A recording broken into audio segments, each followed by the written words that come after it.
একটা গ্রামের বউকে সংসারের জন্য কতটা স্যাক্রিফাইস করতে হয়। তো তারপরেও কিন্তু অনেক কথাই শুনতে হয়, যে কথাগুলো শুনলে না মনে হয় এর থেকে মরে যাওয়াই ভালো। তো হ্যালো এভরিওয়ান, আমি অনুমিতা, ব্লগার অনুমিতাতে তোমাদের সবাইকে জানাই স্বাগত। এখন বাজে ভোর 4:30। তো ঘুম আসেনি, তো সেই জন্য ভাবলাম যে কাজটা রেডি করে ফেলি। তারপরে দেখো অনেকটা টাইম কেটে গেছে, এখন একটু ভোর ভোর হয়েছে। তো সুন্দরবনের একটা ছোট্ট গ্রাম থেকে তোমাদের অনেক ভালোবাসার অনেক স্বাগত। তো এখন বাজে 6টাও বাজেনি, তার আগে থেকেই ভাবলাম যে না, আমি অন্তত সকালের খাবারটা রেডি করে নিই। আজকে আর ভাত করব না, রোজ তো ভাত করি, তো আজকে আর ভাত করব না। আর তোমরা যেভাবে আমাকে ভালোবাসা দিচ্ছ, সত্যি এই ভালোবাসার কিন্তু কোনো তুলনাই হয় না। কিছু কিছু সময় জানো তো, ঘরের মানুষরা ভালোবাসা না দিলেও বাইরের মানুষের কাছ থেকে যে ভালোবাসা পাওয়া যায়, তো সেই ভালোবাসায় না অনেকটা কষ্ট থাকে, দুঃখ থাকে। কেন বলো তো? যাদের জন্য এত কিছু করি তারাই কিন্তু কখনোই ভালোবাসা দেয় না, কিন্তু যারা মানে কখনো চোখেও দেখেনি, কখনো তাদের জন্য কিছুই করতে পারবো না, অথচ তারাই কিন্তু ভালোবাসা দিয়ে যাচ্ছে। এখানে দেখো একটা পাস্তা কিনে এনেছিলাম গতকালকে, কি তার আগের দিন। তো সেই পাস্তাটা সেদ্ধ করছি, একটু বেশ খানিকটা করেই সেদ্ধ করছি, মানে কিছুটা রেখে দেবো আর কিছুটা খাবো। তো আর এটা কিন্তু বৃষ্টির জল, অনেক দিন হলো বৃষ্টির জল ধরা হয় না, তো সেই বৃষ্টির জল দিয়েই কিন্তু সেদ্ধটা করে নিচ্ছি। জানি না কেমন হবে বা কি হবে সেটাও জানি না। তো দেখো সেদ্ধটা কিন্তু আমার হয়ে গেছে এখানে। আর তোমরা আমাকে এত সুন্দর সুন্দর কমেন্ট করেছো, তার জন্য তোমাদের অনেক অনেক ভালোবাসা, অভিনন্দন। সুধা দিবা দিদিভাই লিখেছে, জানো তো দিভাই, কাল ভিডিও অন করে আবার চলে যেতে হয়েছিল, তাই ভালো করে দেখছি আমার সোনা দিভাই। তোমাকে অনেক অনেক অনেক ভালোবাসা রইলো। সব সময় ভালো থেকো, সুস্থ থেকো, আর সবাইকে নিয়ে ভালো থেকো। গোপাল ব্লগস বিথিকা, খুব ভালো লাগলো বোন, ভালো লাগলো তোমাকে শাড়ি দিয়েছে তোমার দাদু ভাই। হ্যাঁ সত্যি, আমার দাদু আমার বাবার মতোই। কেন বলছি বলো তো? জন্ম থেকে বা জ্ঞান হয়ে বাবা মা কী জিনিস সেটা আমি পাইনি, যেটা আমার দাদু দিদার কাছ থেকে আর ছোটো মাসিমার কাছ থেকে পেয়েছি। তো সেটা কিন্তু আমার বাবা মার কাছ থেকে পাইনি। তো সেই জন্য আমার দাদু বলতে আমি অজ্ঞান, আমার দিদা বলতে অজ্ঞান। দিদা আজকে নেই, দাদু আছে। তো এখানে দেখো আমি ঝাড়টা দিয়ে নিচ্ছি, আর ওদিকে কিন্তু পাস্তাটা বসিয়েও দিয়েছি। কারণ সব রকম কাজ একসাথে করতেই আমি বেশি ভালোবাসি। তার কারণ হচ্ছে একটু ঝটপট করে করে নিলে হয়তো একটু টাইম বের করা যায়, কিন্তু এই জিনিসটাই অনেকেই বোঝে না।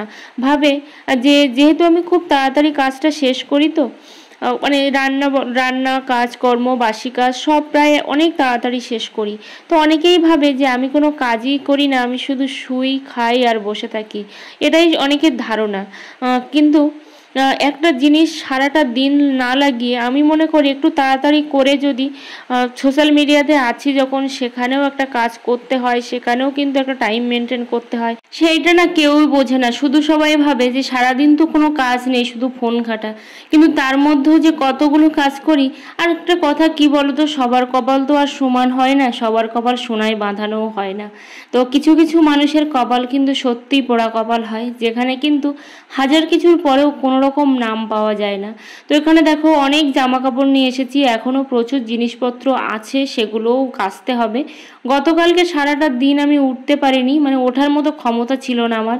তো তারপরেও কিন্তু কাজ আমার বন্ধ যায়নি, কিন্তু এই জামা কাপড়গুলো আর কাচা হয়নি। তো সেই জন্য অনেক দিনের জমানো জামা কাপড়, মানে জামা কাপড় সব পরিষ্কার পরিচ্ছন্ন, কিন্তু এবার ঠাকুর ঘরে যেতে হবে, তার জন্য কিন্তু জিনিসপত্র সব আমি পরিষ্কার করে নিচ্ছি। আর কি বলতো, না করলেও তো নয়, কতটা জল হয়েছে দেখো নিচে, পুরো ঘাটটা কিন্তু জলে ডুবে আছে, দেখতেই পাচ্ছ সেটা। তো ওদিকে জিনিসপত্রগুলো ভিজিয়ে দিয়ে এদিকে চলে এসেছি দেখো পাস্তাটা রেডি করার জন্য। সবার সামনে সব কিছু তুলে ধরার পরেও না, সবাই যখন বলে তখন না ভীষণ খারাপ লাগে, মনে হয় এর থেকে মরে যাওয়াই ভালো। কিন্তু কি করব, এই যে মায়ার সংসার, মায়ার বাঁধন ছেড়ে তো যেতে পারি না। আবার মাঝে মধ্যে মনে হয় সব কিছু ছেড়ে ছুড়ে চলে যাই, কিন্তু সেটাও হয়ে ওঠে না। সেটাও ভাবি যে কার জন্য যাব, কী জন্যই বা যাব, আর কেনই বা করতে যাব এটা। তো যাই হোক, দেখো এদিকে পাস্তাটা আমি বেশ কিছুটা বসিয়ে দিয়েছি, আর বেশ কিছুটা আমি কিন্তু ফ্রিজে রেখে দেবো, যাতে করে সময় মতো বা যখন মনে হবে একটু বের করে খাওয়া যায়। তো আমার না খাওয়া দাওয়ার রুচি বলতে কখনোই কোনোদিনই ছিল না, সেই ছোট থেকে। কিন্তু তারপরেও যে এত মানুষের কটু কথা কেন শুনতে হয় বুঝতে পারি না। তো এদিকে দেখো ওদিকে পাস্তাটা রেডি করার পর এখন কটা বাজে জানো তো, প্রায় 6:30টার মতো বাজে। তো এখানে চাটাও বসিয়ে দিয়েছি আমি, দিয়ে এই জিনিসপত্রগুলো কিন্তু ভাঁজ করে নেব। কারণ দেখবে বেশ কিছুদিন ধরে জিনিসপত্র ভাঁজ না করলে না, যতই শোকেসের মধ্যে থাকুক না কেন সেটা কিন্তু এলোমেলো হয়ে যায়। তো সেরকমভাবেই কিন্তু এলোমেলো হয়ে গেছে। আর বেশ কিছু জিনিস আমি ট্রাঙ্কের মধ্যেও ঢুকিয়ে রাখবো, যেগুলো প্রয়োজন পড়ে না। এই জিনিসটা খুলতেও না অনেকটাই কষ্ট লাগে, কারণ জিনিসটা আমার নয়। আসলে মনে হয় যে কিছুই বলবো না, আবার অনেক সময় না অনেক কষ্টে অনেক কথা কিন্তু বলা হয়ে যায়। কারণ এই কষ্টটা কারোর সঙ্গে ভাগ করতে পারলে তবেই মনে হয় নিজেকে একটু হালকা। কিন্তু এখন না এমন হয়ে গেছি যে সেখানে দাঁড়িয়ে না কাউকে আর কিছু বলতেও ইচ্ছা করে না, বা কাউকে কিছু জানাতেও ইচ্ছা করে না। তো জিনিসপত্রগুলো দেখো এখন ভাঁজ করছি। আর এদিকেও চলে এসেছি ওপরে। এখানে আমি কিছু জিনিসপত্র গতকালকে বের করেছিলাম, ওই যে বললাম যে আমি উঠতে পারিনি, তার জন্য কিন্তু আমি ভাঁজও করতে পারিনি। তো এবার আমি একটু ভাঁজ করে নেব, ভাঁজ করে সব ঢুকিয়ে রাখবো। যেটুকু আছে সেটুকুতেই আমি খুশি, কিন্তু তারপরেও মানুষের যে কেন এত অসুবিধা আমাকে নিয়ে আমি বুঝতে পারি না। তো তোমরা ভালো করে ভিডিও করো, একদিন না একদিন কিন্তু তোমরাও সাকসেস হবে। আমি জানি না কখনো সাকসেস হব কি না, কিন্তু অনেকের জন্যই আমি প্রে করেছি। সত্যি কথা, ভগবান কিন্তু শুনেছে। আমার জন্য প্রে করলে কখনোই ভগবান শোনে না। আমার জন্য আমি শুধু একটাই প্রে করি, না দুটো প্রে করি, তো সেটা ভগবান একটা শুনেছে, আর একটা কখনো শুনবে কিনা আমি জানি না। আর অন্যদের জন্য যখন আমি প্রে করি যে ভগবান একে এইটা দাও বা ওকে ওইটা দাও, সেটা করে দাও, আমার চোখের সামনে সেই মানুষগুলো আজকে কোথায় পৌঁছে গেছে, অথচ আমি দেখো সেই জায়গাতে পড়ে আছি। কিন্তু একটা জিনিস ভেবেছি, যাই হোক না কেন, যত কষ্ট ঝড় ঝাপটা যাই আসুক না কেন, এবার কিন্তু আমি কাজ করেই যাব। তাই ভিডিওতে ভিউজ আসুক আর না আসুক, শুধুমাত্র এই জিনিসগুলো বা এই স্মৃতিগুলো বা এই কথাগুলো সব কিছু একটা সময় হয়তো আমি দেখতে পাবো, যদি ইউটিউব থাকে তাহলে দেখতে পারবো, বা শুনতে পারবো, তখন আমি কি করতাম সেটাও আমি দেখতে পাবো। তো এখানে দেখো কটা ব্লাউজ হয়েছে, এখানে 3টে ব্লাউজ কিন্তু আমি রেডি করেছি, তো আমি নিজের হাতে বানিয়েছি। তো এই ব্লাউজগুলো মানে এমনি মানে সব কিছু রেডি হয়ে গেছে, শুধু ফিটিং সেলাইটা হয়নি, সেটা আমি হাতে করে রেখেছি। কারণ আমি সবসময় হাতে সেলাই করা একটু বেশি পছন্দ করি, সেই জন্য ফিটিং সেলাইটা না আমি হাতে দিয়ে রেখেছি। দেবো যখন টাইম পাবো তখন দেব। আর এই ফুল ঝাড়ুটা দেখো আমি বানিয়েছি কয়েকদিন আগে, কারণ আমাদের তো ওই সেই ঝাড়ু আর নেই, তো সেই জন্য কয়েকদিন আগে বানিয়েছি।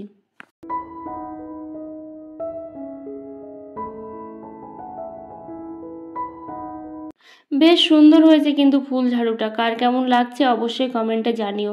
আর আমার কোথাও ভুল হয়ে থাকলে অবশ্যই কিন্তু তোমরা সেটাকে ক্ষমা করে দিও, আর সাথে সাথে আমার ভুলটাও ধরিয়ে দিও, যাতে করে আমি আমার ভুলটাকে কিন্তু সংশোধন করতে পারি। অনেক নতুন নতুন বন্ধু আমাকে কমেন্ট করছো, তোমাদেরকে অনেক অনেক ভালোবাসা যে এত সুন্দর সুন্দর আমাকে কমেন্ট করার জন্য। তো ঠাকুরের ঘরটা না নিচে নিয়ে যাব, মানে ঠাকুরগুলোর নিচে নিয়ে যাব, ওপরে ওঠা নামা খুব কষ্ট হয়, আর সাথে তো এত কিছুই আছে, তো ভীষণভাবে কষ্ট হয়, সেই জন্য কিন্তু ওপরে আর রাখবো না। তো দেখি ভগবানেরও ইচ্ছা হয়তো যে নিচে যাওয়ার। তো এখানে দেখো কাজকর্ম প্রায় অর্ধেক আমার হয়ে গেছে। তারপর হচ্ছে এখানে আমি এখন এই যে পাস্তাটা করেছিলাম আর সাথে চা বসিয়েছিলাম, তো চাটাও খাচ্ছি। তো মাঝে মধ্যে চা খাই, আবার মাঝে মধ্যে কিন্তু খাই না। তো ইচ্ছা হলে খাই, ইচ্ছা হলে খাই না। তো এখানে চলে এসেছি, জামা কাপড়গুলো ধুতে প্রায় 2 ঘন্টার মতো হয়ে গেছে। তো এখন আমি কেচে দেবো। আর দেখো ওপরে জবা ফুলটা না এত সুন্দর লাগছে যে কি বলবো, খুবই সুন্দর লাগছে। তো এখানে দেখো জিনিসপত্রগুলো এখন কেচে তারপরে আরও এক প্রস্ত কিন্তু দিয়ে দেব। তো সকালবেলা তো প্রচুর রোদ্দুর হচ্ছিল, তাই জন্য দিয়েছিলাম, আবার দেখছি প্রচুর পরিমাণে বৃষ্টিও হয়ে গেল মাঝে। তো জানি না কিভাবে কি সামলাবো বা কিভাবে কি করব, বুঝতে পারছি না।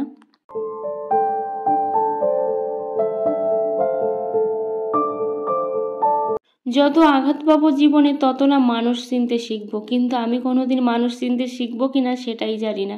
তবে একটা জিনিস বুঝেছি, যার যতই থাক না কেন, সেটা স্বামীর হোক, বাবার হোক, মায়ের হোক, যারই হোক না কেন, যা সম্পত্তি থাক না কেন, প্রত্যেকটা মেয়েরই কিছু না কিছু উপার্জন করা দরকার। কারণ দিন শেষে একটা বার হলেও তোমরা ভেবে দেখবে যে আমাদের কিন্তু আলটিমেট কিছুই নেই, সারা জীবন শুধু আমরা সবার জন্য করেই যাব, দিন শেষে শুনতে হবে তুমি কি করো। তো সেই জন্য অবশ্যই কিন্তু 2 টাকা হলেও প্রত্যেকটা মেয়েরই রোজগার করা উচিত, যেটা কখনো কিন্তু আমার বাবা মাও বোঝেনি, মা তো একদমই বোঝেনি, না হলে অত তাড়াতাড়ি বিয়ের জন্য মানে করতো না। তো সে যতটুকু পড়াশুনো শিখেছিলাম তাতে করে কিন্তু চলেই যেত।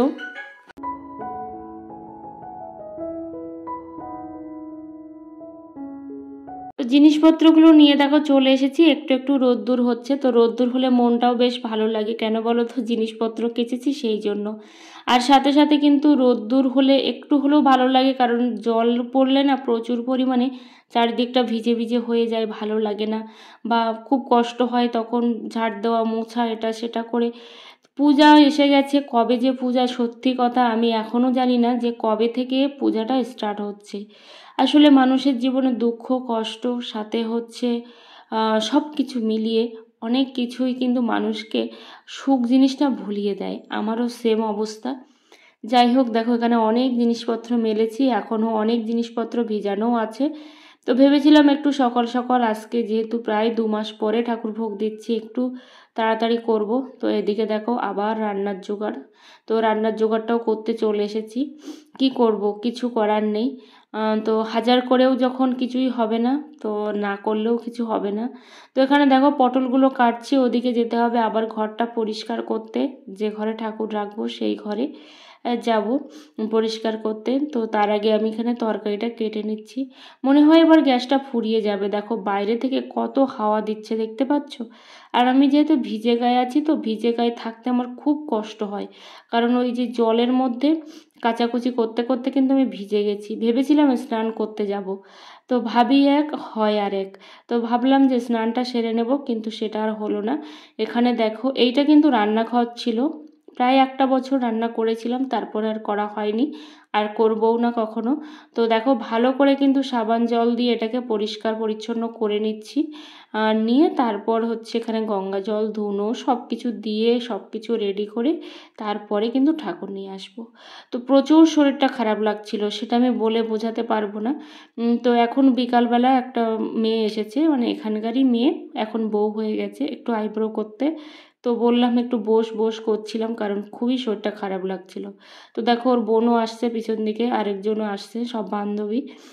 তো আইব্রো করতে এসছে, আর আমার যেহেতু চেয়ার নেই আমি এভাবেই কিন্তু করে দিই, তো তবুও আসে লোকজন আমার কাছে। তো এখন সন্ধ্যাবেলা দেখো গোপালকে দিয়েছিলাম প্রসাদ, দুপুরবেলা আমি গোটা ভোগই দিই, কারণ আমি একবারই ভোগ দিই, আর দুপুরের জন্য কিন্তু দিয়ে রাখি। সেই প্রসাদটা দেখো এখন কেটে সবাইকে দেব, একটা বাচ্চাও এসেছে ওকেও দেব। তো এখানে দেখো চাটা রেডি আছে, তো চাটা আমি যদিও বানাইনি, এখন আমার হাজব্যান্ড দেখলাম বানিয়েছে, কারণ আমি সন্ধ্যা দিচ্ছিলাম আর ওর মা এসেছিল, যে বাচ্চাটা বললাম ওর মা আর ও এসেছে, সেই জন্য একটু কথা বলছিলাম কিন্তু সন্ধ্যা দিতে দিতে। সবাই ভালো থেকো, সুস্থ থেকো, দেখা হচ্ছে তোমাদের সাথে পরের ভিডিওতে।